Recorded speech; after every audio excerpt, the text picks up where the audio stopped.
Hello friends, welcome to self study वाला। आज हम देखने वाले हैं 20 मार्च का करंट अफेयर्स।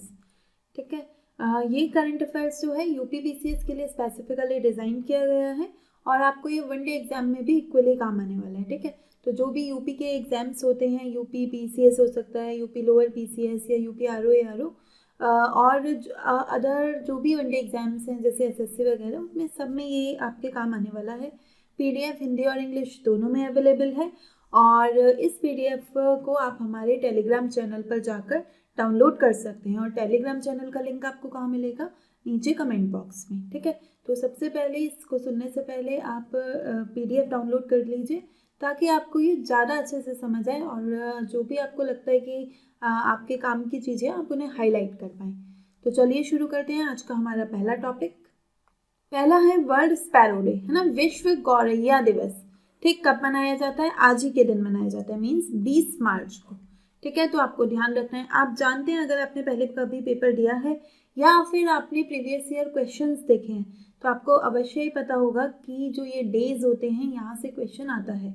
कहाँ कहाँ कौन कौन से एरिया से आता है कि ये दिवस कब मनाया जाता है, इस दिवस की थीम क्या थी, है ना। ये दो चीज़ें कॉमनली पूछी जाती हैं और इसके अलावा जो कुछ भी अतिरिक्त उसमें कुछ नई चीज़ है या कुछ काम की चीज़ है तो वो भी पूछी जा सकती है। तो यहाँ पे आपको याद रखना है कि 20 मार्च को मनाया जाता है विश्व गौरैया दिवस। और किसने स्थापित किया था इसे, किसने 20 मार्च को मनाया था? तो नेचर फॉरएवर सोसाइटी है ना, एक एनजीओ है उसमें और फ्रांस का एक है इकोसिस एक्शन फाउंडेशन। ठीक है। तो इन दोनों ने मिलकर 2010 में इसे स्थापित किया था। थीम इसकी है आई लव स्पैरोज। ठीक है। अगर आप देखें तो पिछले कुछ सालों से यही थीम बनी हुई है। ठीक, उसे चेंज नहीं किया गया है क्योंकि आपने देखा होगा जो गौरैया पक्षी है ना, वो भारत या कह सकते हैं भारतीयों के साथ उसका जुड़ाव बहुत ज़्यादा है। एक पर्सनल और इमोशनल जुड़ाव है। अगर आप देखें तो सुबह जब हम उठते हैं तो एक जो पक्षियों की चहचहाहट सुनाई देती है ना, वो गौरैया ही होती है। ठीक, और फिर हम उसे दाना डालते हैं, वो हमारे घरों में घोंसला बनाती है। ठीक है। तो जो भी भारतीय हैं उनका एक पर्सनल इमोशनल कनेक्शन है। लेकिन पिछले कुछ वर्षों में देखा जा रहा है कि गौरैया की संख्या बहुत तेज़ी से कम हो रही है। तो वही कनेक्शन को वापस से फील कराने के लिए इसकी थीम को चेंज नहीं किया गया और थीम यही रखी जा रही है आई लव स्पैरोज। ठीक है। स्पैरो को साइंटिफिक नेम क्या है? पैसर डोमेस्टिकस। ठीक है। तो ये आपको ध्यान रखना है। गौरैया, जैसे मैंने आपको कहा कि गौरैया केवल एक बर्ड नहीं है ना, ये एक हमारी शेयर्ड हिस्ट्री और कल्चर का सिंबल है कि हमारा साझा इतिहास है और संस्कृति है। मतलब हम बहुत समय से जो गौरैया है वो भारतीयों के जीवन का अंग रही है। ठीक, इसे हिंदी में गौरैया कहते हैं, तमिल में कुरुवी, उर्दू में चिड़िया। ठीक है, इन नामों से ये जानी जाती है। जो विश्व गौरैया दिवस मनाने का उद्देश्य क्या है? तो उद्देश्य है कि जो तेज़ी से इनकी संख्या घट रही है तो उसके प्रति लोगों को जागरूक करना, है ना। कि अगर आप अपने आसपास गौरैया देखें तो उनके लिए दानों की व्यवस्था कर सकते हैं, उनके लिए ऐसे घोंसले ऐसी जगह पर घोंसले बनवा सकते हैं जब बड़े पक्षी ना आ पाए, है ना। तो ये जो भी छोटी छोटी चीज़ें हैं तो इसके बारे में जनता को जानकारी देने के लिए, उनको जागरूक करने के लिए और एनकरेज करने के लिए लोगों को कि आप जो है गौरैया का संरक्षण करें। ठीक, यह दिवस मनाया जाता है। ठीक है। स्टेट बर्ड है ये किस किस का? एक तो दिल्ली का स्टेट बर्ड है और एक बिहार का। ठीक, तो गौरैया दिल्ली और बिहार राज्य का स्टेट बर्ड है। IUCN की लिस्ट में लीस्ट कंसर्न है ना। तो IUCN जो एक संस्था है रेड लिस्ट जारी करती है। IUCN की लिस्ट ये बताती है कि हम कोई भी जो प्रजाति है, स्पेशीज़ है, उसका स्टेटस क्या है, कहीं वो खतरे में तो नहीं है या वो अच्छे से उसका संरक्षण हो रहा है या नहीं हो रहा। तो अगर हम IUCN की रेड लिस्ट में देखें तो ये लीस्ट कंसर्न में आती है, मीन्स कि इसको अभी खतरा नहीं है। लेकिन अगर हम स्पेशली भारत की बात करें तो भारत के जो शहरी इलाके हैं ना, वहाँ पे इसकी संख्या में तेज़ी से गिरावट आई है, जिससे सरकार क्या है, चिंता में है। ठीक ठीक, इसके साथ ही आपको एक नाम और ध्यान रखना है, मोहम्मद दिलावर। ठीक है, इन्होंने बहुत ही गौरैयों के संरक्षण के लिए बहुत योगदान दिया है और इवन 2008 में हीरोज़ ऑफ द एनवायरनमेंट, है ना, एनवायरनमेंट टाइटल दिया गया था इन्हें टाइम मैगजीन के द्वारा। ठीक है। और इन्होंने बहुत ही योगदान दिया इस दिवस को मनाने में, उस समय पे स्टार्ट करने में। तो आपको बस ज़्यादा डीप में नहीं जाना, बस हल्का सा कभी आ जाए तो दिलावर किससे संबंधित है, दिलावर गौरैया के संरक्षण से संबंधित है। ठीक है, क्वेश्चन क्या क्या बन सकता है यहाँ पे कि वर्ल्ड स्पैरो डे के संदर्भ में निम्नलिखित कथनों पर विचार करिए कि ये एनुअली 20 मार्च को मनाया जाता है, तो सही है। ये इंडियन ऑर्गेनाइजेशन ने शुरू किया था फ्रेंच फाउंडेशन के सहयोग से, ये भी ठीक है। The house sparrow is listed as endangered, है ना, एंडेंजर्ड नहीं है, हमने अभी देखा क्या है, लीस्ट कंसर्न है। ठीक, तो थर्ड स्टेटमेंट हमारा गलत है, 1 2 सही है, तो आंसर क्या रहेगा हमारा ए। और क्या क्वेश्चन आ सकता है इसी तरह का ऐसा स्टेटमेंट वाला क्वेश्चन कि स्टेट बर्ड है दिल्ली और बिहार का, ठीक है। एंडेमिक टू द इंडियन सब कॉन्टिनेंट, नहीं, है ना, एंडेमिक नहीं है, इंडियन कॉन्टिनेंट में पाई जाती है, लेकिन जैसा हमने देखा पूरे विश्व में है और लीस्ट कंसर्न है ना, इंडिया में तो कम हो रही है लेकिन पूरे विश्व की आबादी देखी जाए तो लीस्ट कंसर्न है, मतलब ये अन्य देशों में भी बड़ी संख्या में उपलब्ध है ना, तो ये केवल भारत में पाई जाती है, तो ऐसा नहीं है, 2 गलत है।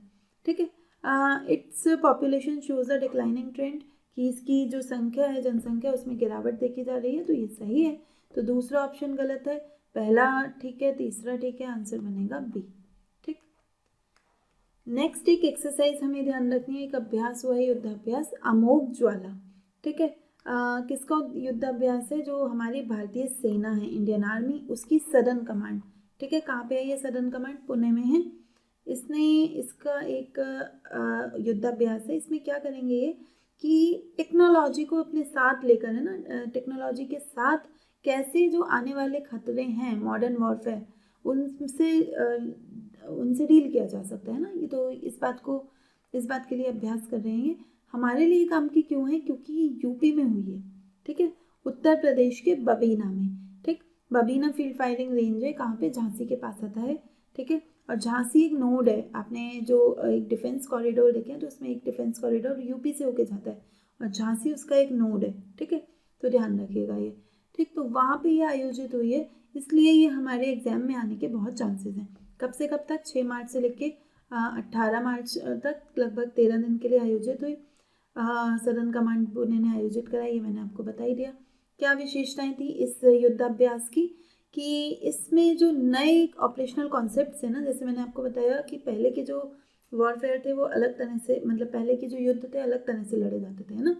अब आप देख रहे हैं कि युद्धों का जो तरीका है वो अलग हो गया है। हम दूसरे जो दुश्मन देश है उसके सैटेलाइट्स को भी खराब करके युद्ध में जो अपना वर्चस्व है वो कायम कर सकते हैं। ठीक है, तो मतलब कुछ जो टेक्नोलॉजी है उसका बहुत ज़्यादा रोल बढ़ गया है। तो ये जो ड्रोन्स आ गए हैं ना, आप देख रहे हैं ईरान और इजराइल के वॉर में मेन जो जिसकी वजह से ईरान अभी बच रहा है वो है ड्रोन। ठीक, तो ये जो नए नए ऑपरेशनल कॉन्सेप्ट्स आ गए हैं, जो फोर्स के स्ट्रक्चर चेंज हो रहे हैं, प्रोसीजर प्रोटोकॉल्स चेंज हो रहे हैं मॉडर्न वॉरफेयर के अकॉर्डिंग, तो उनका अभ्यास करना है ना। इसी के साथ इंटीग्रेटेड मल्टी डोमेन वॉरफेयर, पहले आप देखते थे कि 3 अलग अलग कमांड्स हैं ना, कि जो भारतीय थल सेना अलग है, वायुसेना अलग है, नौसेना अलग है, लेकिन अब युद्ध इस तरह से हो रहे हैं कि तीनों को साथ में, और ना केवल इन तीनों को बल्कि अन्य जो अन्य डोमेन है उनको भी साथ में लेके हमें लड़ाई लड़नी पड़ सकती है, जैसे कि लैंड पे, एयर पे, साइबर, है ना, साइबर स्पेस। ठीक है, इन सभी डोमेन में अगर हमें एक साथ दुश्मन को डील करना हो तो उसका अभ्यास भी इसमें किया गया है। ठीक है, इसमें सेना के द्वारा सबसे पहली बार अटैक हेलीकॉप्टर को शामिल किया गया। कौन से अटैक हेलीकॉप्टर, अपाचे। ठीक, तो आपसे सीधे एग्जाम में ये भी क्वेश्चन पूछा जा सकता है कि अपाचे किस तरह का हेलीकॉप्टर है ना, तो अटैक हेलीकॉप्टर है, दुश्मन देश पे अटैक करता है। ठीक, इसके अलावा टेक्नोलॉजी का फ्यूजन देखने को मिलता है यहाँ पे कि प्रौद्योगिकी को भी साथ में लिया गया। किस किस को, जैसे यूएस अनमैन्ड एरियल सिस्टम्स, ठीक है, जो ड्रोन्स होते हैं, आसान भाषा में कहें तो ड्रोन्स। ठीक, और इसी के साथ काउंटर यूएस क्या होता है कि सामने से दुश्मन ने हमारी ओर ड्रोन से अटैक कर दिया, तो अब हम उस ड्रोन को कैसे न्यूट्रलाइज करेंगे। ठीक है, तो इन सब का अभ्यास किया गया। इसी के साथ precision fire power. Precision means कि आपने बता दिया जब आप रॉकेट लॉन्च करते हैं तो कि कहाँ पे वो गिरे, है ना, उसको कई सारी लोकेशंस दे दी, मल्टी बैरल रॉकेट लॉन्चर्स, तो उन पिनाका है हमारा। ठीक है, तो ये भी पूछा जा सकता है कि हाल ही में चर्चा में रहा पिनाका क्या है, तो मल्टी बैरल रॉकेट लॉन्चर है, मतलब एक साथ कई दिशाओं में रॉकेट को लॉन्च कर सकता है। ठीक है, तो इसको भी शामिल किया गया। तो इस तरह से काफ़ी जो मॉडर्न वॉरफेयर है आज के समय के, उनको शामिल किया गया और फोर्स के मॉडर्नाइजेशन पे बल दिया गया। ठीक है, तो यहाँ पे आपको एक बार पढ़ लेंगे। क्वेश्चन क्या आ सकता है कि एक्सरसाइज अमोघ ज्वाला क्या है, नवल एक्सरसाइज है, नहीं, जॉइंट एक्सरसाइज है इंडिया और फ्रांस के बीच में, नहीं, टेक्नोलॉजी ड्रिवन इंटीग्रेटेड एक्सरसाइज है इंडियन आर्मी की, है ना, तो आंसर बनेगा सी। एक नेक्स्ट टॉपिक है हमारा रिलीफ योजना। ठीक है, यहाँ से क्वेश्चन आ सकता है क्योंकि देखिए जो ईरान इसराइल का वॉर है ना, इससे भारत बहुत इम्पेक्ट हो रहा है। ठीक है, भारत के लिए एक ऊर्जा संकट तो क्रिएट हो ही गया है, एक नया संकट भी क्रिएट हुआ है जो भारत के निर्यातक हैं, जो एक्सपोर्टर्स हैं, जो गल्फ देशों में पश्चिमी एशिया में अपना माल सप्लाई करते हैं, एक्सपोर्ट करते हैं, उनका माल सप्लाई नहीं हो पा रहा है ना, तो उनको हानि पहुंच रही है। तो उनको रिलीफ देने के लिए सरकार ने रिलीफ योजनाएं शुरू की है। फुल फॉर्म की बात करें तो resilience and logistic intervention for export facilitation, ये इसका नाम है। ठीक है, एक बार पढ़ लेना, थोड़ा सा ध्यान रख लेना, उम्मीद कम है कि इसकी फुल फॉर्म पूछी जाएगी। ठीक, जैसा मैंने आपको बताया किसको राहत देने के लिए है, जो हमारे जो भारतीय निर्यातक हैं, एक्सपोर्टर्स हैं। ठीक है, इंडियन एक्सपोर्टर्स को। क्यों, देखो क्या होता है ना कि जैसे जो स्ट्रेट ऑफ हॉर्मुज है उस पर ब्लॉकेट चल रहा है, इन देशों में बमबारी हो रही है आपस में, तो क्या है कि अगर हमारा शिप वहाँ पे जाएगा तो उसको खतरा है। ठीक है, तो या तो हम उसे रीरूट कर देंगे। जैसे रीरूट करना क्या होता है कि मान लीजिए कि ये जो है हमारी स्ट्रेट ऑफ हॉर्मुज, ठीक है, यहाँ पे ब्लॉकेट लगा हुआ है, तो हम यहाँ से भेजने की बजाय इसे इधर के रास्ते से भेज दें। ठीक है, तो अगर हम अपना शिपमेंट रीरूट कराते हैं तो रास्ता बड़ा हो जाएगा, तो लॉजिस्टिक्स की कॉस्ट बढ़ जाएगी ना, अब उसे ज़्यादा पैसे देने लगेंगे उसके माल पहुँचाने में। ठीक है, दूसरा नुकसान क्या है कि रिस्क तो बढ़ ही गया है ना, ऐसा भी हो सकता है कि मिसाइल उसी टैंकर पे आके गिर जाए। ठीक, ये एक अलग तरह का रिस्क है।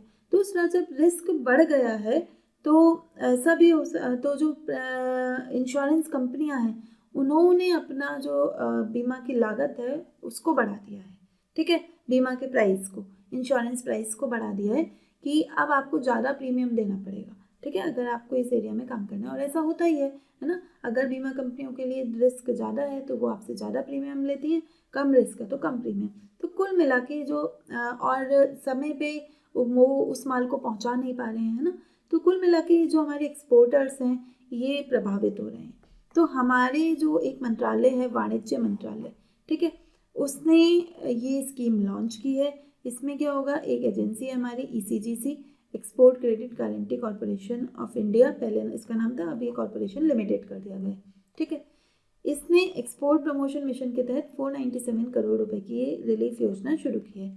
उद्देश्य क्या है कि ये जो फ्रेट एस्केलेशन हो रहा है, जो हम माल ढुलाई में वृद्धि देख रहे हैं, मतलब उसके जो लागत है उसमें वृद्धि देख रहे हैं, और जो जोखिम बढ़ रहा है, रिस्क बढ़ रहा है, उससे हमारे जो ऑर्डर हैं कैंसिल हो रहे हैं, उनको कैंसिल होने से बचाना, और ये जो निर्यात है इसमें कंटिन्यूटी रखना, सततता रखना।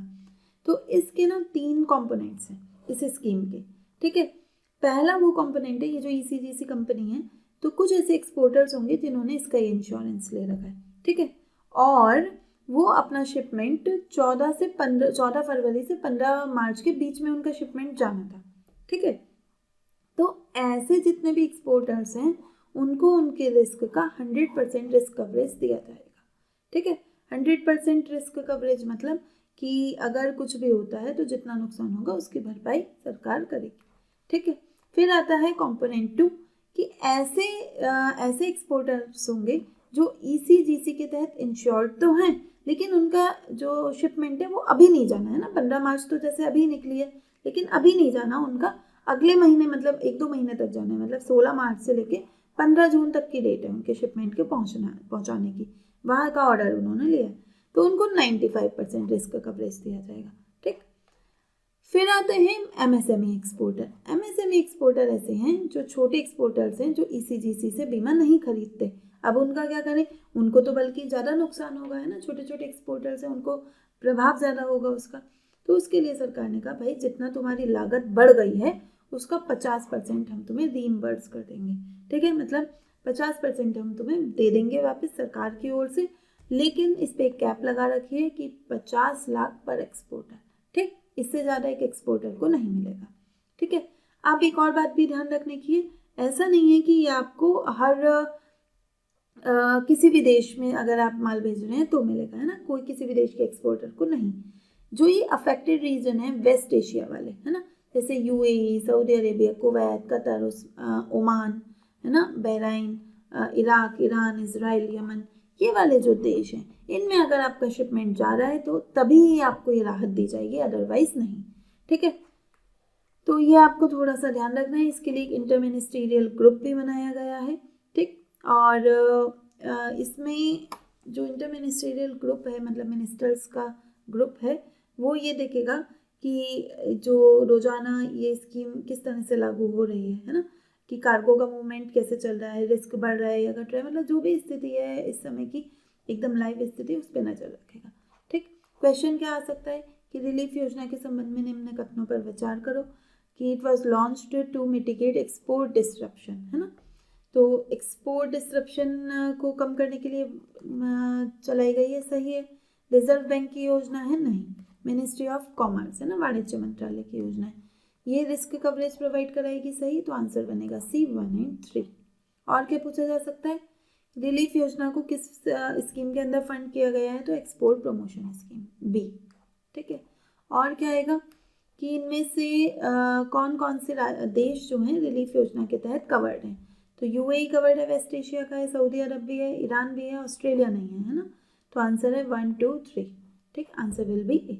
तो इस तरह के क्वेश्चन आपसे क्या किए जा सकते हैं, इसमें पूछे जा सकते हैं। नेक्स्ट टॉपिक है हमारा कारा, है ना।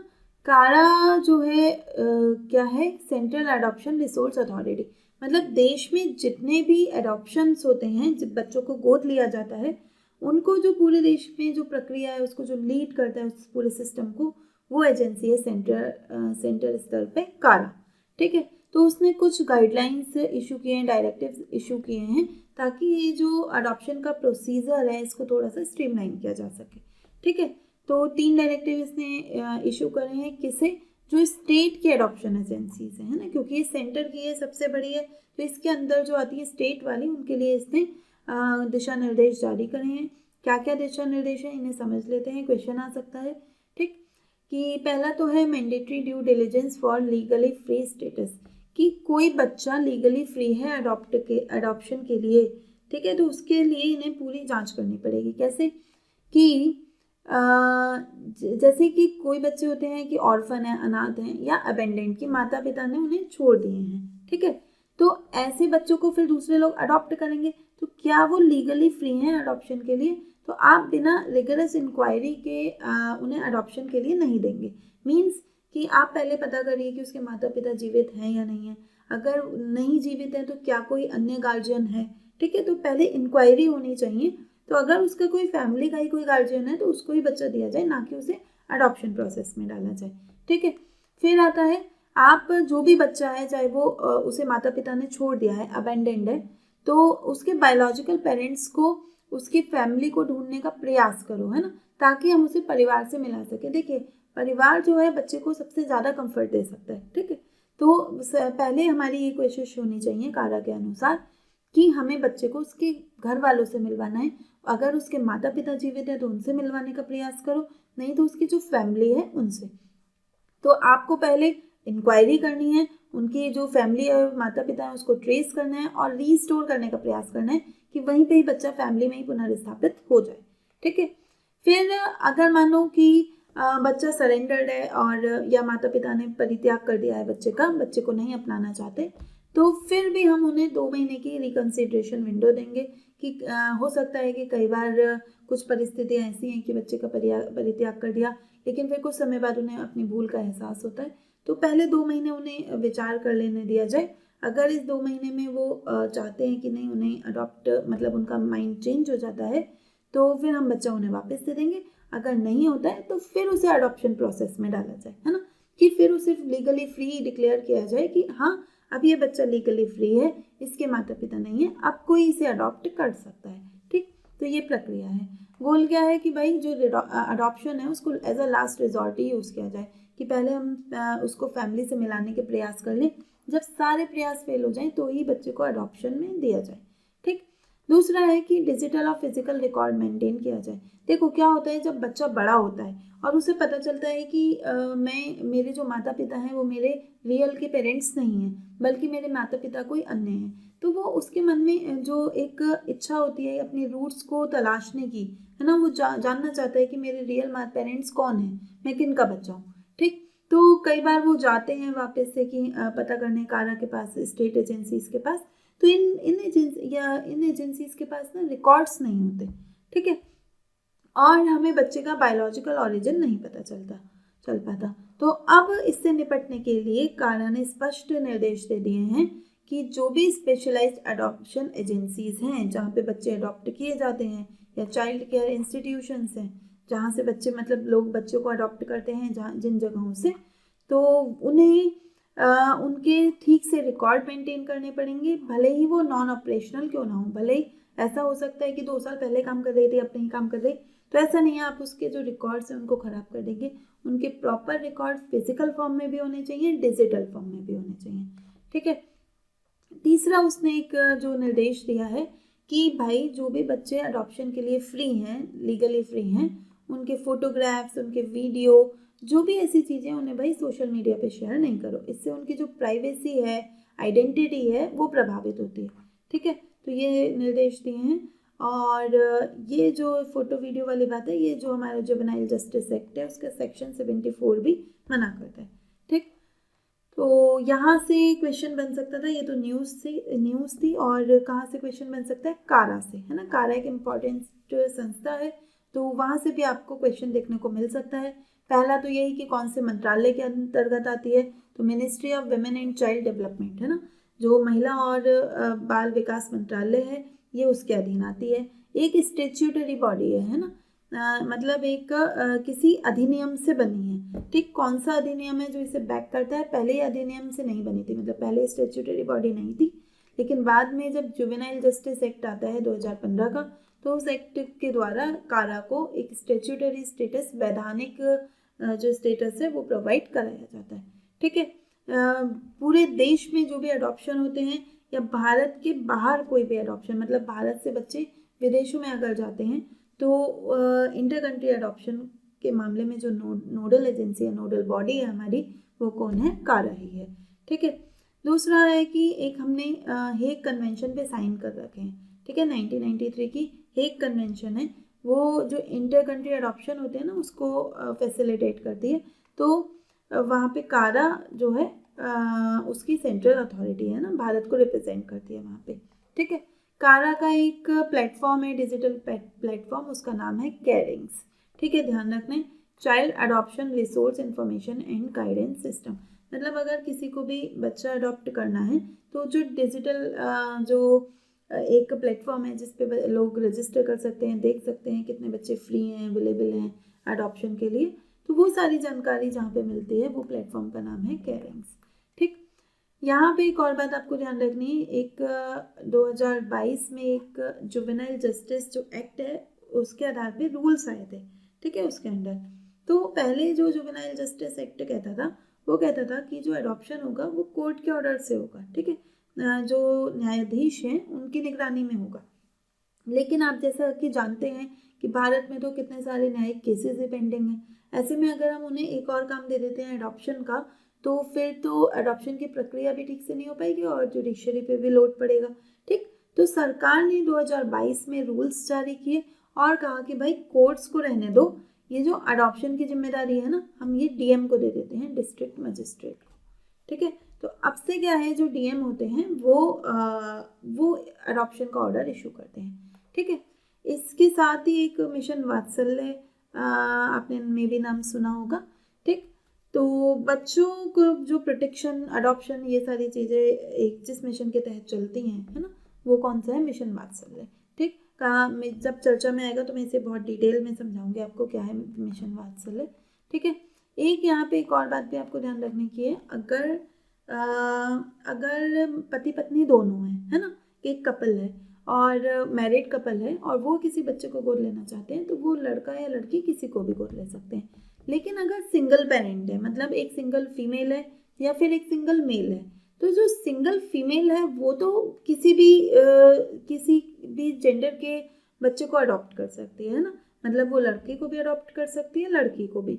लेकिन अगर एक पुरुष है खाली, ठीक है, सिंगल मेल है, तो वो गर्ल चाइल्ड को अडॉप्ट नहीं कर सकता, ठीक है। तो ये सरकार ने कुछ रिस्ट्रिक्शंस लगा रखे हैं, तो थोड़े से आपको जानने जरूरी है, ठीक। यहाँ से क्वेश्चन आ सकते हैं, ठीक है। तो अगर हम देखें कि इस टॉपिक से कौन कौन से क्वेश्चन आ सकते हैं, तो पहला तो है कि कारा के संबंध में निम्न कथनों पर विचार करो। स्टैट्यूटरी बॉडी है, वैधानिक संस्था है, तो हाँ वैधानिक संस्था है। कौन से अधिनियम के तहत है? जुवेनाइल जस्टिस एक्ट, हिंदी में कहते हैं किशोर न्याय अधिनियम, 2015 का अधिनियम है, ठीक है। मिनिस्ट्री ऑफ होम अफेयर्स के तहत कार्य करती है? नहीं, है ना। कौन सी मिनिस्ट्री है? विमेन एंड चाइल्ड डेवलपमेंट, ठीक है, महिला एवं बाल विकास मंत्रालय। तो दूसरा ऑप्शन गलत हो गया। तीसरा है कि it is nodal body for both in country and inter country adoption, तो हाँ देश के भीतर के अडॉप्शन भी देखती है और भारत के बाहर अगर कोई भारत से बच्चा जाता है, ठीक है, तो वहाँ के अडॉप्शंस भी यही देखती है, ठीक। तो 1 और 3 सही है, आंसर विल बी सी। और क्या पूछा जा सकता है कि जो ये केयरिंग सिस्टम है ये क्या है, ठीक। तो फाइनेंशियल असिस्टेंस सिस्टम है क्या? इसके द्वारा फाइनेंशियल असिस्टेंस देती है सरकार, कुछ पैसे देती है? तो नहीं। सेंट्रलाइज डिजिटल अडॉप्शन डेटाबेस है ना, तो ये सही है कि अडॉप्शन का जो डिजिटल डेटाबेस है कि कौन कौन फ्री है, कौन किसकी अडॉप्शन प्रोसेस चल रही है, कहाँ तक पहुँच गई, ये सारी बातें इसमें होती, ठीक। और क्या आ सकता है? इनमें से कौन सा कथन जो है भारत में सिंगल पेरेंट्स के अडॉप्शन के लिए सही से दर्शाता है उसको? तो पहला है a single man can adopt a girl child, तो मैंने आपको बताया कि अगर सिंगल मैन है तो वो गर्ल चाइल्ड को अडॉप्ट नहीं कर सकता, केवल और केवल एक मेल चाइल्ड को या बॉय को अडॉप्ट कर सकता है, ठीक है। अगर सिंगल फीमेल है तो वो दोनों को अडॉप्ट कर सकती है ना, तो ये सही है। Single parents can not adopt, ऐसा नहीं है, सिंगल पेरेंट्स अडॉप्ट कर सकते हैं बच्चे को। Only married couples can adopt, ऐसा भी नहीं है ना, वो तो एक ही बात है, सी और डी लगभग सेम से ही है, ठीक। तो आंसर बनेगा इसका हमारा बी।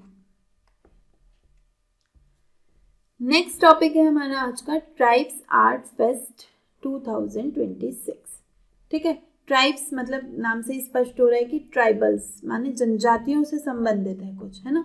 क्या है? एक कल्चरल और इकोनॉमिक इवेंट है। कल्चरल और इकोनॉमिक इवेंट क्या होता है? मतलब एक तो हमें उनके कल्चर को समझना है ना, कि कैसा कल्चर है ट्राइब्स का, क्या क्या ऐसी चीज़ें, मतलब वो कोई पेंटिंग हो सकती है, मतलब उनके बारे में जानना है ना। ट्राइब्स क्या हैं? अभी हमारी जो मुख्य धारा है उससे थोड़े से अलग है, जो बाकी की जनता है वो उनके बारे में नहीं जानती। तो पहला तो ये है कि हम उनकी संस्कृति को जानें। दूसरा इकोनॉमिक इवेंट। इकोनॉमिक इवेंट मतलब कि उससे जो भी उनकी जो नॉलेज है, उनकी जो संस्कृति है, उसका इस्तेमाल हम ऐसे करें कि उनको इकोनॉमिक लाभ हो, फाइनेंशियल लाभ हो कुछ, ठीक। तो ये फेस्टिवल जो आयोजित किया गया है कब से कब तक? तो 2 मार्च से 13 मार्च तक न्यू दिल्ली में एक ट्रावनकोर पैलेस है, वहाँ पे इसे आयोजित किया गया। किसने किया? तो ट्राइबल अफेयर्स मिनिस्ट्री है, जनजातीय कार्य मंत्रालय। एक संस्था है फिक्की, उसका नाम आपने सुना होगा, और इन्हीं के साथ फिक्की और ट्राइबल अफेयर्स मिनिस्ट्री के साथ एक और संस्था है national gallery of modern art. इन तीनों ने इसको क्या करा है? आयोजित किया है, ठीक है। इसमें 75 से ज़्यादा ट्राइबल आर्टिस्ट आए, उन्होंने अपने आर्ट वर्क्स दिखाए, जिन लोगों को पसंद आए वो उन्हें खरीदेंगे, है ना। और देश विदेश से लोग आए उनको उन चीज़ों को देखने के लिए, तो एक्सपोर्ट प्रमोशन होगा, ठीक है। यहाँ पे कुछ एक आध चीज़ें और थी इस फेस्टिवल में जो आपको ध्यान रखनी है। प्रोजेक्ट खुम, ठीक। ये प्रोजेक्ट खुम क्या है? इसमें जो विमेन आर्टिस्ट थी, ठीक है, उन्होंने दिखाया था कि कैसे सारी जो महिलाएं हैं वो साथ में मिलके एक मतलब रचनात्मकता दिखा सकती हैं, है ना, क्रिएटिविटी दिखा सकती हैं, कि कैसे उनकी जो नॉलेज है, उनका जो ज्ञान है, कला है, उससे किस किस तरह की चीज़ें वो बना सकती हैं, ठीक। तो वो दिखाने के लिए मतलब कुछ महिलाएं अपनी अपनी क्रिएटिविटी दिखाएंगी।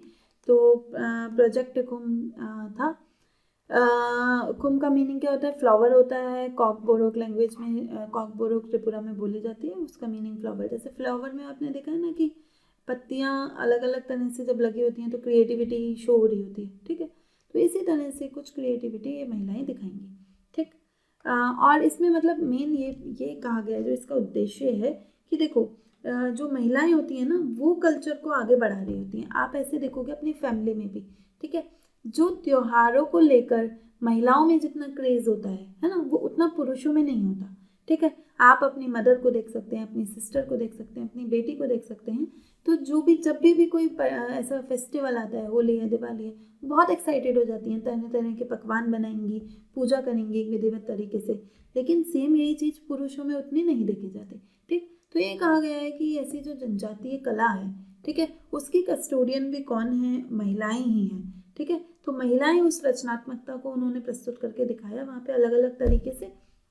उस पूरा जो ये एक जो आयोजन था उसको नाम दिया गया प्रोजेक्ट खूम। फिर है आदि महोत्सव 2.0, इसकी रीब्रांडिंग की गई। ठीक है, कैसे? भारत ट्राइब्स फेस्ट में इसके नाम से।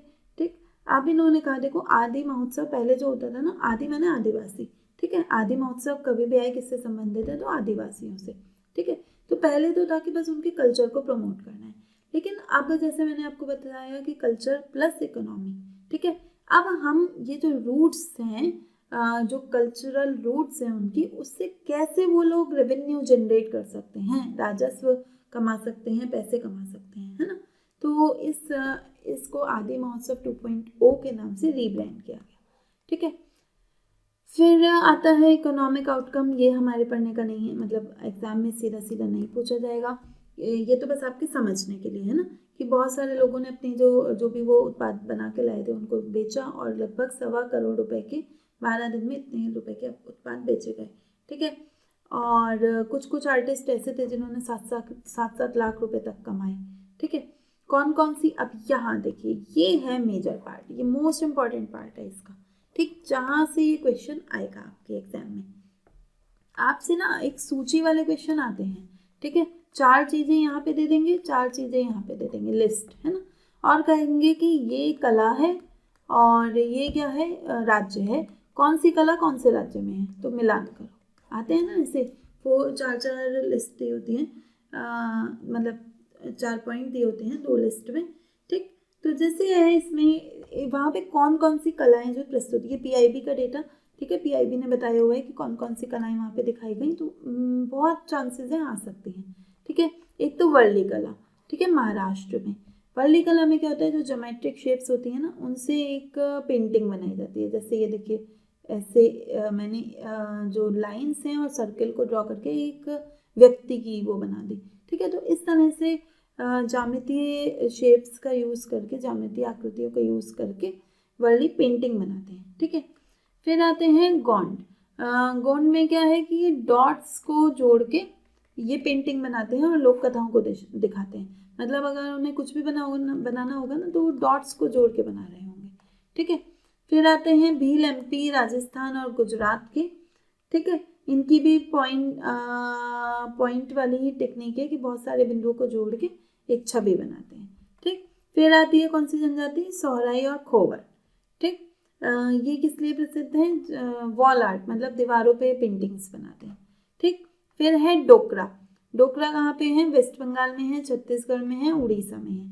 ये क्या काम करते हैं? ये लॉस्ट वैक्स कास्टिंग, मतलब लॉस्ट वैक्स जो एक मूर्ति ढलाई की वो होती है टेक्निक, जिससे मूर्तियाँ बनती हैं, उसके लिए फेमस है। फिर है सौरा।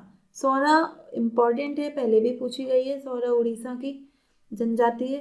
ठीक है, तो ये कैसी पेंटिंग्स बनाते हैं? जो जैसे प्री हिस्टोरिक केव आर्ट है ना, जो गुफाओं में आर्ट मिलती थी, उस तरह की। ठीक है, फिर आती है राभा और तमांग मास्क। तो ये भी पूछा जा सकता है, ये तमांग मास्क कहाँ मिलते हैं? असम और वेस्ट बंगाल में। आपने देखा होगा कि जब कभी कोई ऐसे नृत्य देखा हो असम का या पश्चिम बंगाल का, या नहीं तो आपने जो एक 26 जनवरी की जो परेड होती है ना, वहाँ पे ये चीज़ें देखने को मिलती है। तो कुछ लोग मुखौटा लगा के डांस कर रहे होते हैं ना, तो मुखौटा किसी एक चीज़ का प्रतीक है, वो उनकी संस्कृति का प्रतीक है। ठीक, तो ऐसे ही एक मास्क है राभा और तमांग। ठीक, फिर है एक कोया जनजाति। कोया जनजाति तेलंगाना और आंध्र प्रदेश की है। ये एक रेड और वाइट कलर से अलग अलग तरह के पेंटिंग्स बनाते हैं। ठीक है, फिर है ओराउन उरांव जो है वो झारखंड और छत्तीसगढ़ में पाई जाती है। ये वॉल पेंटिंग बनाते हैं मिट्टी से, मड से, ठीक है, मिट्टी के तेल से, कोयले से, इन तरह की चीज़ों से ये बनाते हैं। ठीक, क्वेश्चन क्या पूछा जा सकता है कि प्रोजेक्ट खुम किससे रिलेटेड है? डिजिटल प्लेटफॉर्म है नहीं, पार्टिसिपेटरी इंस्टॉलेशन है जो ट्राइबल वेमेन आर्टिस्ट को शामिल करता है ना, तो आंसर बनेगा बी। सोहराई और खोवर पेंटिंग्स किससे संबंधित हैं? तो झारखंड। देखो ऐसा क्वेश्चन आ जाएगा आपको, है ना, बहुत चांसेस हैं कि देखने को मिल सकता है। ठीक, फिर है ये सौरा। यहाँ पे देखो एक और बात भी है कि वो जनजाति का नाम भी है और कुछ केसेस में जनजाति के नाम पे ही पेंटिंग का नाम भी है। ठीक है, तो आगे वो सौरा पेंटिंग लगा देगा। ठीक, कोया आर्ट, ठीक है, तो वो कोया आर्ट कोया जनजाति से संबंधित है, तो यहाँ पे कंफ्यूज मत होना। ठीक है, कि कभी तो कहनी है जनजाति है, कभी कहनी है आर्ट फॉर्म है, क्योंकि उन्हीं के नाम पे ही उनकी आर्ट फॉर्म का नाम रखा गया। ठीक, तो सौरा जो है वो उड़ीसा से संबंधित है। राभा मास्क जो है वो असम से संबंधित है। ठीक है, तो इसको देखते हैं कि कौन से सही सुमेलित हैं। सौरा उड़ीसा से संबंधित है तो सही है, सौरा जनजाति उड़ीसा में है। राभा मास्क असम, हाँ आसम और वेस्ट बंगाल है ना, दो चीज़ें बताई थी मैंने आपको। कोया आर्ट तमिलनाडु से नहीं है ना, कोया आर्ट का संबंध किससे है? तेलंगाना और आंध्र प्रदेश। ठीक है, आंध्र प्रदेश और तेलंगाना। ठीक, तो इस तरह से आपको ध्यान रखना है थोड़ा सा। नेक्स्ट है रीसा। ठीक है, टाइमलेस ट्राइबल। अब ये रीसा क्या है? देखो ये जो फेस्ट आयोजित हुआ ना, इसमें इन्होंने कहा कि भाई जो ट्राइबल प्रोडक्ट हैं उनको एक ब्रांड का नाम दे दिया जाए, है ना। आपने देखा होगा कि जब हम किसी चीज़ की ब्रांडिंग कर देते हैं ना, तो उस चीज़ के नाम से मतलब वो चीज़ और फेमस हो जाती है, उसके दाम अच्छे मिलने लगते हैं। तो यहाँ पे विचार ये है कि जो भी ट्राइबल प्रोडक्ट्स हैं ऐसे टेक्सटाइल से रिलेटेड, है ना, जैसे टेक्सटाइल हो सकती है, एम्ब्रॉयडरी हो सकती है, हैंडीक्राफ्ट्स हो सकते हैं। ठीक, तो इस तरह की जो चीज़ें हैं वस्त्र से जुड़ी हुई, ठीक है, या हस्तशिल्प से जुड़ी हुई, उनको हम एक ब्रांड का नाम दे देते हैं रीसा ब्रांड। ठीक है, अब ये इस रीसा ब्रांड के नाम से ही हम इसे विदेशों में और अपने देश में प्रमोट करेंगे। ठीक, तो एक क्या बन जाएगा, एक तरह का ऐसे ब्रांडिंग करके हम एक तरह का संरक्षण भी प्रदान कर रहे हैं उन चीज़ों को, है ना, कि वो आगे आगे प्रमोट होंगी, लोग खरीदेंगे तो लोग बनाएंगे, है ना, उसे संरक्षित रखने का प्रयास करेंगे। रीसा क्या है वैसे एक्चुअल में, मतलब हमने उसका नाम रीसा ही क्यों पड़ा, रखा उस ब्रांड का नाम? रीसा एक ना ट्रेडिशनल हैंड वूवन टेक्सटाइल है त्रिपुरा का। जैसे देखो गमछा होता है ना हमारे नॉर्थ इंडिया में, ऐसे ही त्रिपुरा में है ये, इस तरह का दिखता है रीसा। ठीक, तो काफ़ी फेमस है। जो लोग विदेशों से घूमने आते हैं वो भी ऐसे आपको मिल जाएंगे कि गले में डाल के घूम रहे हैं ये, तो काफ़ी फेमस क्लोथ है वहाँ का रीसा। तो क्योंकि लोगों में लोकप्रिय है ना, और बाहर के लोग जो भी इंडिया से भी मतलब ये जो मेन लैंड है वहाँ से जो लोग त्रिपुरा जा रहे हैं वो भी इसको पसंद करते हैं। ठीक, तो उसके नाम पर हमने क्या रखा है, इसका रीसा नाम दिया है इस ब्रांड का। ठीक है, और हम इसमें क्या करेगी सरकार, है ना, खाली ब्रांडिंग करके नहीं छोड़ देगी। सबसे पहले की डिज़ाइन इंटरवेंशन, कि देखो उनको ना, जो भी ट्राइब्स हैं उनको ये बताओ कि कैसे आप अपनी जो आर्ट है उसको आज के मॉडर्न फैशन के हिसाब से चेंज कर सकते हो। ठीक है, तो डिज़ाइन में थोड़ा थोड़ा सा आप चेंज ला सकते हो। कैपेसिटी बिल्डिंग, है ना, उन्हें सिखाई जाएंगी ये चीज़ें। इंफ्रास्ट्रक्चर, ठीक है, इंफ्रास्ट्रक्चर मीन्स जो उनके पास हैंडलूम्स वगैरह हैं, तो पावर लूम्स हैं या नहीं है, ऐसे कुछ मशीनें हो सकती हैं। जैसे मानो वो हाथ से कोई सिलाई कर रहे हैं या कोई पुरानी मशीन से सिलाई कर रहे हैं, तो वो सिलाई इतनी साफ नहीं आ रही। ठीक है, तो उनको नई मशीनें दी जाएंगी जिससे जो सिलाई वगैरह का काम है आसान हो जाए। ठीक है, मतलब जो भी उनके हिसाब की चीज़ें होंगी उनको दिया जाएगा इंफ्रास्ट्रक्चर। ठीक, फिर आता है प्रीमियम पैकेजिंग। अगर आप उसी चीज़ को ख़राब तरह से पैक कर दो तो उसके अच्छे दाम मिलने बहुत मुश्किल है। वहीं उसको बहुत अच्छा सजा के पैक कर दो तो ये पैकेजिंग वाली चीज़ है, क्योंकि वो साधारण लोग हैं ना, उन्हें नहीं आती ऐसे पैकेजिंग करनी, तो ये सब सिखाया जाएगा। इसके लिए सरकार क्लस्टर्स ही बनाएगी। ठीक है, अलग अलग जगह पे 10 क्लस्टर्स बनाएगी। जैसे कि जो बोडो और मेरी ट्राइब है असम की, है ना, वहाँ पे सिल्क वीविंग, सिल्क मतलब इरी और मूंगा शिल्प वहाँ पे ज़्यादा मिलता है, तो उससे कैसे आप टेक्सटाइल बना सकते हो, तो इसके लिए क्लस्टर कहाँ बनेगा, असम में। कॉटन के लिए है ना, कॉटन सूत के लिए संताल कॉटन, संताल ट्राइब झारखंड, तो उनको प्रमोट किया जाएगा। कॉटन वीव के लिए एक और उड़ीसा में मिर्गन कम्युनिटी, ठीक है, तो वहाँ पे मिर्गन को प्रमोट किया जाएगा कॉटन वीविंग के लिए। ठीक, वूलन कहाँ मिलेगा हमें, कश्मीर में, पश्मीना, ठीक है, तो चांगपा पश्मीना, चांगपा ट्राइब करती है, चांगपा ट्राइब कहाँ मिलेगी, लद्दाख में, नॉट कश्मीर। ठीक, एम्ब्रॉयडरी के लिए डोंगरिया और टोडा कहाँ की जनजाति है, तमिलनाडु, है ना, डोंगरिया भी नीलगिरी पर्वत पे रहते हैं, तो एम्ब्रॉयडरी उनकी फेमस है। हैंडीक्राफ्ट के लिए लोंगपी पॉटरी जैसे होती है, ब्लैक स्टोन पॉटरी है, तो मणिपुर में। ठीक, और हैंडीक्राफ्ट के लिए डोकरा आर्ट और है फेमस, छत्तीसगढ़ की। ठीक है, पहले भी अब से 2-3 महीने पहले भी ये डोकरा आर्ट काफ़ी चर्चा में थी। तो अब जैसे आपसे ऐसे ही पूछ लेगा कि डोकरा आर्ट कहाँ की फेमस आर्ट है, तो छत्तीसगढ़ की, है ना। टोडा जनजाति कहाँ पाई जाती है, नीलगिरी में। ठीक, तो इस तरह के बहुत सारे क्वेश्चन यहाँ से बन सकते हैं। ठीक है, तो अगर हम रीसा के बारे में देखें तो ये प्रीमियम नेशनल ब्रांड है फॉर टेक्सटाइल, ट्राइबल टेक्सटाइल, तो सही है। मिनिस्ट्री और टेक्सटाइल ने लॉन्च किया इसे, नहीं, कौन सी मिनिस्ट्री है, ट्राइबल अफेयर्स। ठीक, तो ये दूसरा पॉइंट गलत हो गया। It aims to promote tribal product in global premium market, सही बात है ना। इसका क्या उद्देश्य है, चाहे ग्लोबल मार्केट हो चाहे इंडियन मार्केट हो, ठीक है, जो इंडिया के शहरी लोग हैं वो भी ऐसी चीज़ें पसंद करते हैं। ठीक, तो वहाँ पे ये प्रमोट किया जाएगा। ठीक है, तो आंसर बना हमारा A 1 and 3। नेक्स्ट क्या क्वेश्चन हो सकता है कि लोंगपी पोट्री जो जिसे अभी रीसा के तहत लिया गया है, वो यूनिक क्यों है, क्या बैम्बू से मिलती है, नहीं, ब्लैक स्टोन, है ना, ब्लैक स्टोन से बनती है, बैम्बू से नहीं बनती, ब्लैक स्टोन से। ठीक है, अभी हमने लास्ट में अभी देखी थी ना कि लोंगपी पॉटरी, ठीक है, हैंडीक्राफ्ट में मणिपुर की। ठीक, तो ये ध्यान रखना है।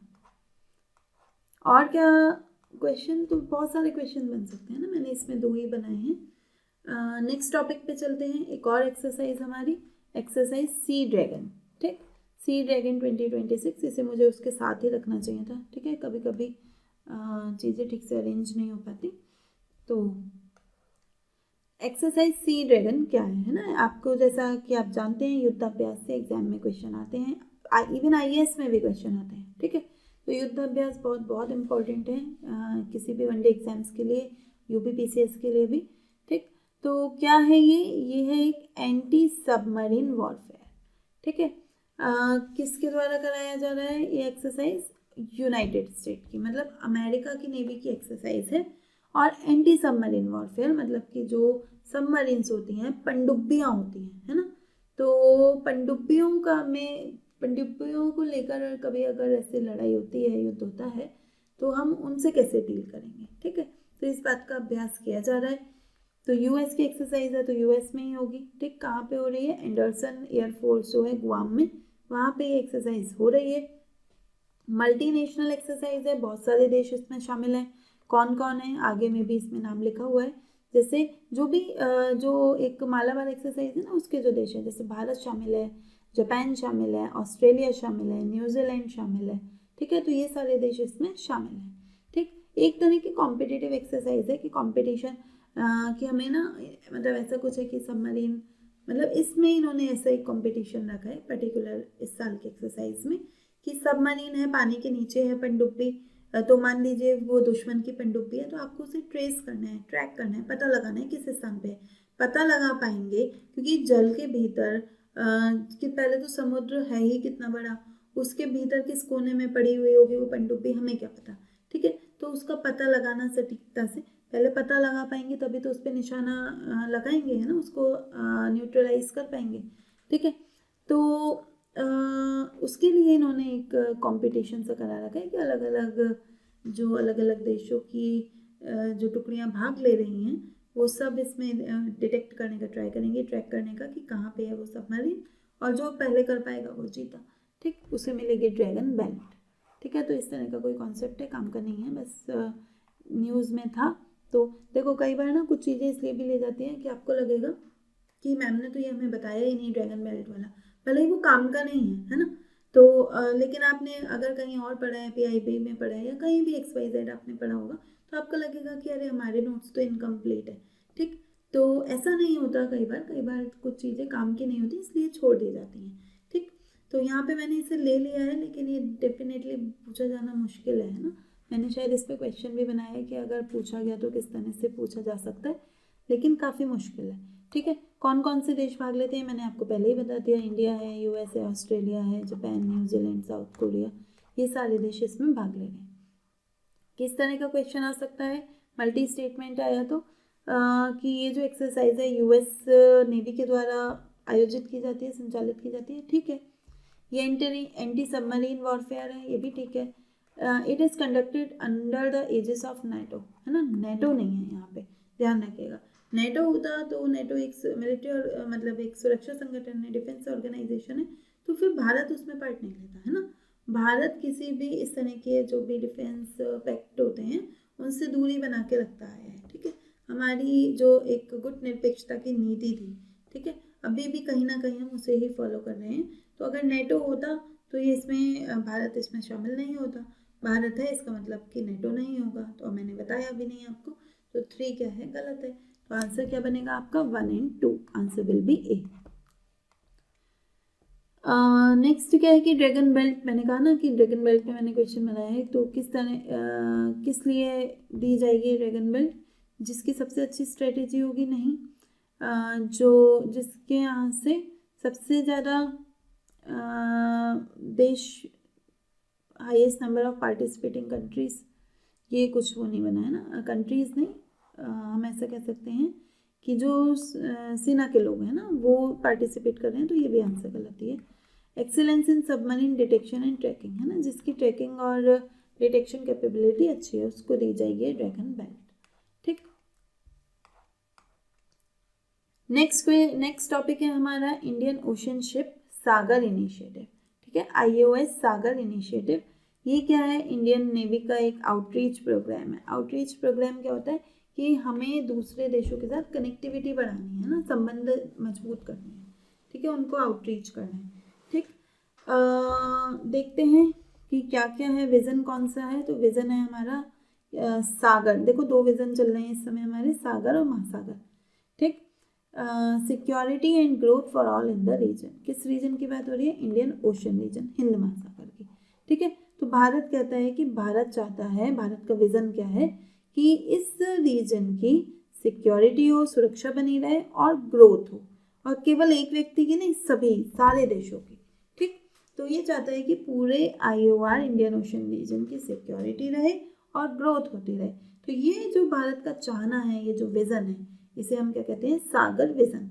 इसी के तहत चल रहा है महासागर, है ना, इसी का एक एडवांस्ड वर्जन कह सकते हैं, MAHASAGAR vision, mutual and holistic advancement for security across region. ठीक है, अब क्या है कि भारत के चाहने से कुछ नहीं होगा ना, भारत के साथ अन्य देशों को भी साथ आना पड़ेगा, है ना, तभी तो वो सिक्योरिटी अश्योर कर पाएंगे, साथ में ट्रेड वगैरह करेंगे तो ग्रोथ भी होगी।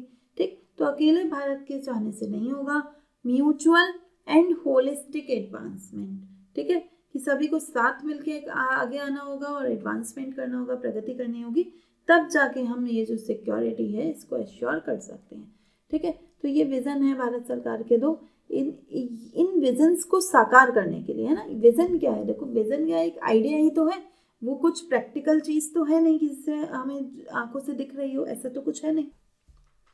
तो इस तरह के जो इनिशिएटिव्स हैं, है ना, वो क्या करते हैं, इसको प्रैक्टिकलिटी की, ये इनिशिएटिव्स हमें दिख रहे हैं कि हमने देखा कि ये जो IOS सागर शिप्स का ये जो इनिशिएटिव है ना, ये हमें दिखेगा कि सारे लोग साथ आ रहे हैं, सभी लोगों के शिप साथ आ रहे हैं, साथ में प्रैक्टिस कर रहे हैं। ठीक, तो ये चीज़ दिख रही है, लेकिन ये जो सागर महासागर है ये तो सिर्फ आइडियाज़ हैं।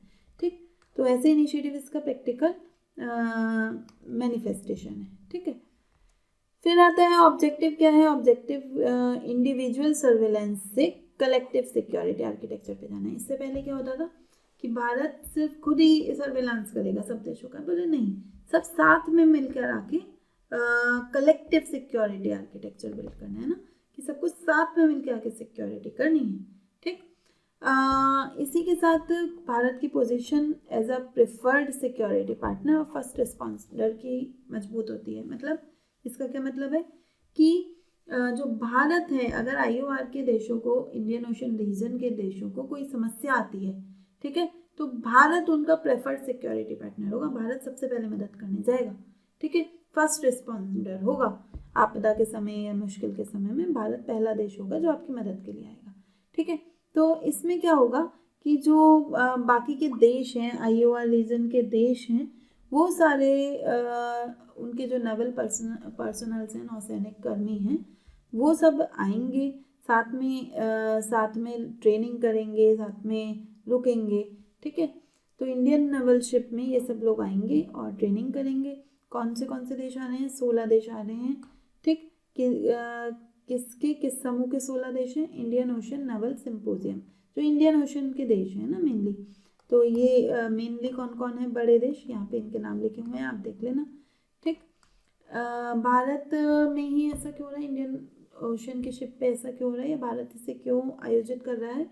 क्योंकि इस साल जो इंडियन ओशन नेवल सिंपोजियम है ना, ये जो ग्रुप है इंडियन ओशन देशों का, भारत उसकी चेयरमैनशिप कर रहा है 2026 में। हमने कुछ समय पहले भी इस पे देखा था, है ना, कि IONS की चेयरमैनशिप भारत को मिली है। ठीक है, विशाखापट्टनम में इनका कॉन्क्लेव आयोजित हुआ था। तो ये है हमारा मैप। यहाँ पे हमें इंडियन ओशन रीजन के देश देखने हैं, ध्यान से देखने हैं, पूछे जा सकते हैं। नहीं तो आपको जैसे मैंने कहा कि मैप आपको समय समय पे देखना है ना। मैप को बार बार देखने से हमें चीज़ें याद होती हैं। ठीक है, आप ऐसे वर्ल्ड का मैप लेके बैठ जाओ, आपको कभी याद नहीं होगा। ठीक है, 4 दिन लगा दोगे तब भी याद नहीं होगा। ठीक, लेकिन इससे क्या है, आप थोड़ा थोड़ा रोज पढ़ रहे हो तो आपको चीज़ें माइंड में जाती रहेंगी। तो सबसे नीचे है हमारा, देखो ये 3 पार्ट में है, ये अफ्रीका का रीजन है, ये वाला जो रीजन है ये साउथ एशिया है, और ये इधर ईस्ट एशिया। ठीक, तो अगर अफ्रीका की बात करें तो साउथ अफ्रीका है, ये मेडागास्कर हो गया, छोटे छोटे द्वीप भी हैं, जैसे मॉरिशस हो गया, कॉमोरोस, सेशल्स। ठीक है, ये छोटे छोटे द्वीप भी हैं। यहाँ पे हो गया मोजाम्बिक, ये वाला जो कंट्री है ये है मोजाम्बिक। फिर आता है तंजानिया, फिर केन्या, फिर सोमालिया। ठीक है, फिर यमन, ओमान। ठीक है, UAE है, लेकिन ये सऊदी अरब नहीं है। ठीक है, ध्यान रखना है, इस यमन, ओमान, UAE, फिर ईरान भी इसमें शामिल है, पाकिस्तान शामिल है, यहाँ ध्यान रखिएगा पाकिस्तान भी इसमें शामिल है इंडियन ओशन रीजन में। ठीक है, फिर आता है भारत तो है ही। ठीक है, बांग्लादेश भी शामिल है, म्यांमार भी है। ठीक, थाईलैंड, वियतनाम, श्रीलंका आ गया इधर, ये सिंगापुर आ गया टिप पे जो है, इंडोनेशिया है, ये मलेशिया हो गया है ना, और ब्रुनेई हो गया, और फिर ये ऑस्ट्रेलिया। तो ये सारे जो देश हैं मोटा माटी, ये किसके पार्ट है? इंडियन ओशन रीजन के, है ना, मतलब हिंद महासागर इनके देश हैं ये। ठीक, क्वेश्चन क्या पूछा जा सकता है कि जो सागर डॉक्ट्रिन है उसका नाम क्या है पूरा? तो security and growth for all in the region. ठीक, महासागर फ्रेमवर्क है वो, उससे आप क्या समझते हैं? नवल बेस है? नहीं है। ट्रेड कॉरिडोर है? नहीं है। स्ट्रेटेजिक फ्रेमवर्क है फॉर रीजनल मैरीटाइम कॉपरेशन, है ना, कॉपरेशन बढ़ाने के लिए, बस कि जो देशों के बीच में सहयोग कैसे बढ़ेगा, है ना, समन्वय कैसे होगा, तो इसके लिए महासागर विजन है। ठीक है, नेक्स्ट टॉपिक है हमारा, सेंटर ने एक्सटेंड कर दिया है ALMM फ्रेमवर्क को, किस पर? सोलर इनगॉट्स और वेफर्स पे। ठीक है, अब ये क्या है, पहले मैं आपको थोड़ी सी कहानी बताती हूँ, फिर इसमें 1 बाय 1 समझ लेंगे ना, क्योंकि थोड़ी सी टेक्निकल टर्म्स आ रही हैं तो समझना थोड़ा मुश्किल होगा। देखो, अभी जो हमारे यहाँ सोलर पैनल्स बनते हैं ना, तो ज़्यादातर क्या होता है कि हम सारी चीज़ें ना बाहर से आयात करते हैं, 100% डिपेंडेंसी है करीब करीब। ठीक, तो सब चीज़ें हम चीन से आयात करेंगे, और फिर उनको, क्योंकि भारत कहता है कि हमारी आत्मनिर्भर भारत की पॉलिसी है, मेक इन इंडिया की, भारत में बनाओ। ठीक, लेकिन भारत में तो बना नहीं, तो वो क्या करते हैं, बाहर से कच्चा माल मंगा लिया और उन सबको जोड़ दिया भारत में, और कह दिया कि ये तो क्या है, मेक इन इंडिया है। तो सरकार ने बनाया एक ALMM, ठीक है, फ्रेमवर्क। ALMM क्या है? अप्रूव्ड मॉडल्स एंड मैन्युफैक्चरर्स, ठीक। अब इसमें क्या है कि सरकार कहती है नहीं भाई ऐसे काम नहीं चलेगा कि आपने बाहर से आयात कर लिया, इससे तो हमारा देश जो है वो आत्मनिर्भर ही नहीं होगा। चीन कभी भी उसका मन करेगा सप्लाई रोक देगा, कोविड के टाइम पे रोक दी थी, है ना। तो अगर हमें सिक्योरिटी चाहिए, और रिन्यूएबल एनर्जी का तो अब भविष्य ही है ना। आप देखोगे आपके आसपास सब घरों में ज़्यादातर सोलर पैनल्स लग गए हैं, ठीक है। तो हमें जिस चीज़ की सबसे ज़्यादा ज़रूरत है हम उस पर चाइना पे डिपेंडेंट नहीं रह सकते, ठीक। तो ये सरकार क्या करती है, कुछ मैन्युफैक्चरर्स को और कुछ मॉडल को अप्रूव करेगी कि देखो भाई इतना भारत से ये भारत का बना हुआ होगा तो ही हम इसे खरीदेंगे, नहीं तो हम इसे नहीं खरीदेंगे। सरकार क्यों खरीदेगी? अरे भाई सरकार योजनाएं चला रही है ना, कुसुम योजना चल रही है सरकार की, तो सरकार भी जगह जगह इस तरह के जो पावर प्लांट्स हैं, सोलर प्लांट्स हैं, वो लगा रही है, ठीक है। तो सरकार ने कहा कि भाई अगर आपका ये सोलर पैनल या उसके कंपोनेंट्स है ना, अलग अलग कंपोनेंट के लिए कि ये वाला कंपोनेंट जो आपने लगाया है ये भारत में बना होगा तो ही हम आपका सोलर पैनल खरीदेंगे, ठीक है। तो ऐसी जो शर्त थी वो अब सोलर इनगॉट और वेफर पे भी लागू कर दी गई है, ठीक है। ये क्या होते हैं ये हमारे जानने की बात नहीं है, ठीक। एक टूल है ना, जब हम वो बनाते हैं तो अलग अलग चीज़ों को जोड़ के बनाते हैं ना, तो उनमें से ही दो चीज़ें हैं, सोलर इनगॉट और वेफर, ठीक है। अब लाइन बाय लाइन समझ लेते हैं कि इससे क्या होगा कि जो डोमेस्टिक सोर्सिंग जो कहते हैं कि हाँ घरेलू बना है, भारत मेक इन इंडिया बना है, कि भारत में बना है हमारा प्रोडक्ट, तो उनको सोलर इनगॉट्स और वेफर को भी भारत में ही बनाना होगा, ठीक है। और ये मेक इन इंडिया को सोलर सप्लाई चेन में मजबूत करता है ना, क्योंकि अब ये भारत में ही बनेगा। तो देखो पहले इसमें ना सोलर PV मॉड्यूल्स थे खाली, ठीक है, फिर इसमें सेल्स को भी लाया गया, ठीक, और अब इसमें सोलर वेफर्स को भी जोड़ दिया गया। जो PV मॉड्यूल थे सोलर के उनको तो 2011 में कि अगर ये जो PV मॉड्यूल हैं ये भारत में बने होंगे तो ही हम इन्हें खरीदेंगे। फिर PV सेल्स को भी कह दिया, और अभी 1 जून से ये स्टार्ट हो जाएंगे कि अगर सोलर PV सेल्स भारत में बने हैं तो ये सरकार उस सोलर प्लांट को खरीदेगी तुम्हारे, ठीक है। और ये जो सोलर वेफर वाला है इसको निर्देश दे दिए हैं, लेकिन इसे लागू कब किया जाएगा? 2028 तक, ठीक है। तो ये ध्यान रखना है आपको। बाकी ये देखो अगेन ये चीज़ें हैं कुछ कि ये जो थ्रेशोल्ड है ये कब मान्य होगा? जब कम से कम 3 मैन्युफैक्चरर यूनिट काम करने लग जाएंगी, है ना। ऐसा क्यों? पता चला कि कोई मैन्युफैक्चरर यूनिट तो काम कर नहीं रही और भारत सरकार ने कह दिया कि भारत में नहीं बना तो हम खरीदेंगे नहीं, और कोई बना भी नहीं रहा, तो फिर भारत सरकार क्या करेगी? तो उन्होंने कहा भाई पहले 3 लोग बनाने लग जाओ, जब 3 इंडिपेंडेंट मैन्युफैक्चरिंग यूनिट लग जाएंगी तब हम क्या करेंगे, ये चीज़ लागू करेंगे, है ना। वैसे उद्देश्य कब का है कि 2028 से ये लागू हो जाए, ठीक है। तो ये मैंने आपको बताया कि जो स्क्रू ड्राइवर असेंबली होती है ना, स्क्रू ड्राइवर असेंबली क्या होती है कि आपने सारे टुकड़े मंगा लिए, खरीद लिए और फिर उनको स्क्रू ड्राइवर से जोड़ दिया और कह दिया कि ये लो भैया ये तो हमारे भारत में बना है। तो ऐसा वाला नहीं चलेगा, इसको रोकने के लिए, है ना, प्रिवेंट मतलब रोकने के लिए, ठीक। ये सब मैंने आपको बता दिया है। अभी जो है भारत वेफर और इनगॉट का 100% आयात करता है चाइना से। तो देखो अगर चाइना एक दिन बंद कर दे तो फिर हम क्या करेंगे, है ना। तो इसके लिए सरकार पहले से ही योजना बना के चल रही है, ठीक है। तो अगर हम देखें तो approved model and manufacturers framework के तहत कौन से कथन सही हैं?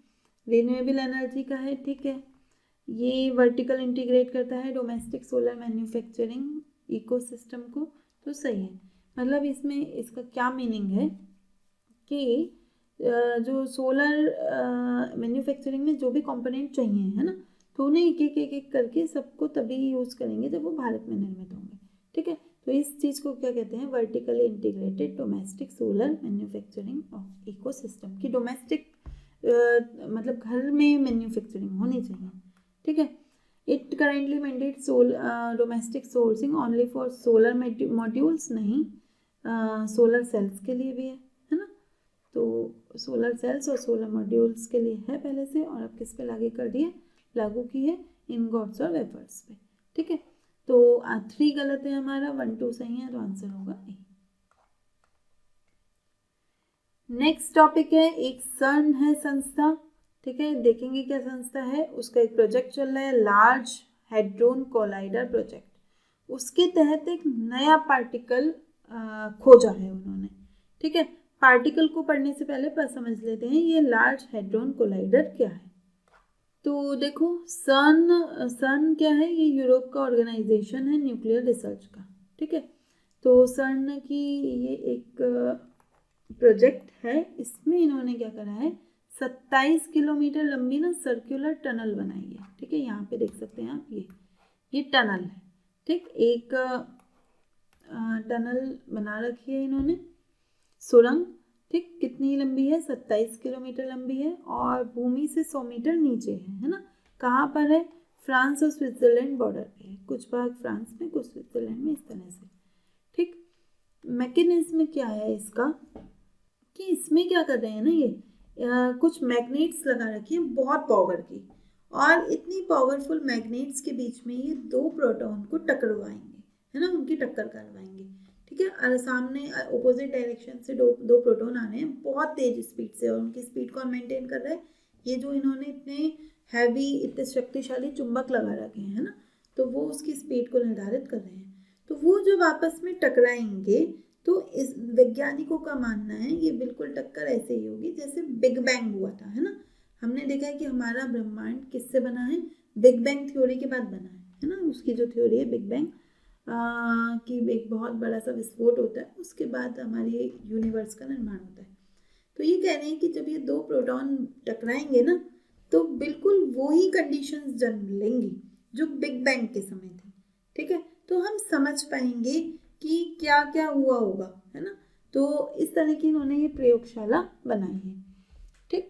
अब भारत भी इसका भारत जो है वो सर्न का एसोसिएट सदस्य है, ठीक, पूर्ण सदस्य नहीं है। तो अब क्या है, ये बनाई क्यों गई थी, मेनली गॉड पार्टिकल का नाम सुना होगा आपने, ठीक है। गॉड पार्टिकल है नहीं है तो कैसे, कहाँ है, क्या है, तो उसके बारे में जो भी जानना है, ठीक। तो गॉड पार्टिकल जिससे सभी ये जो कण हैं वो बने हैं, ठीक है। तो उसकी जांच के लिए, उसके बारे में जानने के लिए ये लेबोरेटरी स्थापित की गई थी। तो ये समय समय पर ना अलग अलग कणों को डिस्कवर, मतलब एलिमेंट्स को, तत्वों को डिस्कवर करती है। तो अब जो नया तत्व इसने खोजा है वो है CC+, ठीक है। तो ये है क्या, ये एक तरह का बैरियन है, ठीक है। अब देखो ये ना बहुत सारे अलग अलग तरह के तत्व होते हैं, मैं आपको ये तत्व दिखाती हूँ यहाँ पे, ठीक है। कुछ होते हैं क्वार्क, कुछ होते हैं लेप्टॉन, ठीक है, कुछ होते हैं बोसॉन, गेज बोसॉन्स, ठीक है। तो अलग अलग तरह के जो ये एलिमेंट्स हैं वो होते हैं, और इनको आपने इलेक्ट्रॉन, प्रोटॉन, न्यूट्रॉन का नाम सुना होगा, है ना। ये जो सारे कण हैं इनमें से कुछ कुछ को कणों को मिला के ही क्या बनते हैं, इलेक्ट्रॉन, कुछ को मिला के प्रोटॉन, ठीक है। तो ऐसे ही एक तत्व है बैरियन, है ना, जैसे इलेक्ट्रॉन प्रोटॉन है ऐसे ही है बैरियन। तो ये बैरियन है एक तरह का, ठीक है। कैसे, और ये बैरियन क्यों है, क्योंकि जैसे देखो जो प्रोटॉन है ना, यहाँ पे देखो थोड़ा सा डिफिकल्ट चीज़ है ये पार्टिकल फिजिक्स, लेकिन आपको बहुत डीप में नहीं जाना, हल्का हल्का थोड़ा सा आइडिया होना चाहिए। जैसे जो प्रोटॉन है वो 2 अप क्वार्क और 1 डाउन क्वार्क से मिलकर बना है, ठीक है। 2 अप क्वार्क और 1 डाउन क्वार्क, तो क्या होता है, ये 2 प्लस चार्ज 1 माइनस, इसने इसको खत्म कर दिया तो इस पर 1 पॉजिटिव होता है ना। तो इस तरह से समझ सकते हैं। लेकिन ये जो है हमारा CC+, इसका कॉम्पोजिशन क्या है, ये 2 चार्म क्वार्क, है ना, अप क्वार्क डाउन क्वार्क तो होते हैं, एक चार्म क्वार्क भी होते हैं। तो 2 चार्म क्वार्क है और 1 डाउन क्वार्क है, इन दोनों को मिला के क्या बना है, ये नया CC+, ठीक है। इसी ये ऐसा 18th तत्व है जो डिस्कवर किया गया है, ठीक है। तो आपसे ऐसे आ जाएगा, हाल ही में CC3 चर्चा में रहा, ठीक, सॉरी CC+ चर्चा में रहा, ये है क्या, ठीक। तो आपको आइडिया होना चाहिए कि ये एक कण है, ये एक एलिमेंट है, तत्व है। क्वेश्चन क्या बन सकता है कि इसके संबंध में निम्नलिखित कथनों पर विचार करो। ये एक बैरियन है जो 3 क्वार्क से मिलकर बना है, सही है। इसमें 2 चार्म क्वार्क होते हैं, 1 डाउन क्वार्क होता है, ये भी सही है। ये मेसॉन है, नहीं, मेसॉन नहीं है, है ना, ये तो बैरियन है। तो आंसर क्या हो गया ए, 1 एंड 2। नेक्स्ट है लार्ज हैड्रॉन कोलाइडर के संबंध में निम्न कथनों पर विचार करो। ये वर्ल्ड का लार्जेस्ट पार्टिकल एक्सेलरेटर है, सही है ना, सबसे बड़ा पार्टिकल एक्सेलरेटर है जिसमें पार्टिकल को एक्सेलरेट किया जाता है, उन्हें त्वरण प्रदान किया जाता है दो प्रोटॉनों को और आपस में टकराया जाता है। ठीक, फिर आता है it is located entirely with in Switzerland, तो हमने देखा नहीं है ना, खाली स्विट्जरलैंड में नहीं है ये। और it accelerates particle close to speed of light, हाँ ये इतनी तेज की स्पीड ऑफ लाइट, जो हमारा प्रकाश का वेग है उतनी तेजी से दो पार्टिकल्स को टक्कर करवाता है ना, क्योंकि जब बिग बैंग हुआ होगा तो उतनी तेजी से ही टकराई होंगी ना चीज़ें, और ये उसको रिजेंबल कर रहा है, उसको कॉपी कर रहा है, तो यहाँ पे भी जो पार्टिकल्स हैं उनको बहुत तेजी से आपस में टकराया जाता है। तो 2 गलत है, 1 एंड 3 सही है, आंसर विल बी ए। और क्या आ सकता है सन के बारे में, क्या सही है, प्राइवेट रिसर्च सेंटर है, नहीं है ना, प्राइवेट नहीं है, जो सरकारी संस्थाएं हैं उनको मिला के बना है। ठीक, यूएसए में है, नहीं, ठीक है, कहाँ पर है ये आप मुझे कमेंट बॉक्स में बताएंगे ना कि सन कहाँ पर है। ठीक है, हमने अभी बताया। इंडिया इसका एक एसोसिएट मेंबर है, तो ठीक है, हाँ इंडिया एक कंप्लीट मेंबर नहीं है, फुल मेंबर नहीं है, क्या है, एसोसिएट मेंबर है। न्यूक्लियर वेपन से नहीं, इसका कोई लेना देना नहीं। नेक्स्ट टॉपिक है हमारा जो अर्जेंटीना है ना, अर्जेंटीना कौन से महाद्वीप का देश है ये आप मुझे बताएंगे। ठीक है, तो अर्जेंटीना जो है वो ऑफिशियली WHO में से विड्रॉ हो गया है, हट गया है। ठीक, तो जो वहाँ के प्रेसिडेंट हैं जेवियर माइली, उन्होंने कहा कि भाई हम जो हैं, जो ट्रम्प है ना, जो संयुक्त राज्य अमेरिका है उसके साथ इनकी मतलब उसके जैसी ही नीतियाँ ये शो कर रहे हैं। ठीक है, तो इन्होंने 1 साल पहले 17 मार्च 2025 को नोटिफिकेशन दिया था। जब भी किसी के देश को हटना होता है उसे 1 साल पहले नोटिफिकेशन देना होगा WHO में, फिर उसके बाद वो हट सकता है। ठीक, तो उन्होंने 17 मार्च 2025 को कहा था कि हम हटेंगे और अब उन्हें हट गए हैं वो। ठीक, 1969 में वियना कन्वेंशन हुई थी, उससे कहा है कि अगर ऐसे कोई ट्रीटी से हटता है तो उससे पहले 1 साल पहले इन्फॉर्म करना होगा, नोटिस देना होगा। ठीक है, तो उन्होंने कहा कि जो माइली का एडमिनिस्ट्रेशन है उसने कहा कि भाई हम क्या चाहते हैं, हेल्थ सॉवरेनिटी चाहते हैं। ठीक है, कि जो WHO है उसने कोविड-19 में अच्छे से चीज़ें हैंडल नहीं की है ना, सही तरीके से अगर चाहता तो कोविड को रोक पाता, और अगर नहीं रोक पा रहा है तो फिर ऐसी संस्था की क्या ज़रूरत है, तो हम इससे हट रहे हैं। ठीक, इसके अलावा कहा कि इंस्टीट्यूशनल फेलियर है ना, कि जो इंस्टीट्यूशन की तरह है उसे एक काम करना चाहिए था कि विश्व का एक बड़ा हेल्थ ऑर्गेनाइजेशन है ना, तो हेल्थ सेक्टर में तो उसको उन चीज़ों को पूरा करने में अक्षम रहा है। फिर है फाइनेंशियल ऑटोनॉमी, कि जो भी WHO का सदस्य है तो उस पर अनिवार्यता होती है कि कुछ अमाउंट उसे WHO में जमा करना होता है, लेकिन अर्जेंटीना कह रहा है भाई हमारे पास नहीं है, हम चाहते हैं फाइनेंशियल ऑटोनॉमी, हम पे कोई दबाव ना बनाया जाए। ठीक, नेक्स्ट है कि कौन से देश ने, ऐसा क्वेश्चन आ सकता है कि कौन से देश ने WHO से निकलने की घोषणा की है, तो अर्जेंटीना आंसर होगा, आंसर विल बी बी। और क्या क्वेश्चन आ सकता है कि WHO एक UN की एजेंसी है, सही है, WHO की जो मेंबरशिप है इस mandatory for all UN member, नहीं भाई ऐसा नहीं है ना। अब वैसे अर्जेंटीना निकल गया तो क्या वो अर्जेंटीना UN का मेंबर नहीं रहा, मेंबर है ना, लेकिन बस WHO का मेंबर नहीं रहेगा। Countries can withdraw from WHO under international law, हाँ निकल सकते हैं ना, तो आंसर बना 1 एंड 3 ए। तो ये था हमारा लास्ट टॉपिक, और उम्मीद करती हूँ आपको लेक्चर पसंद आया होगा। अगर पसंद आया है तो इसे शेयर करें और मुझे कमेंट बॉक्स में बताएं कि आपको ये लेक्चर कैसा लगा है। ठीक है, तो मिलते हैं नेक्स्ट क्लास में। Thank you.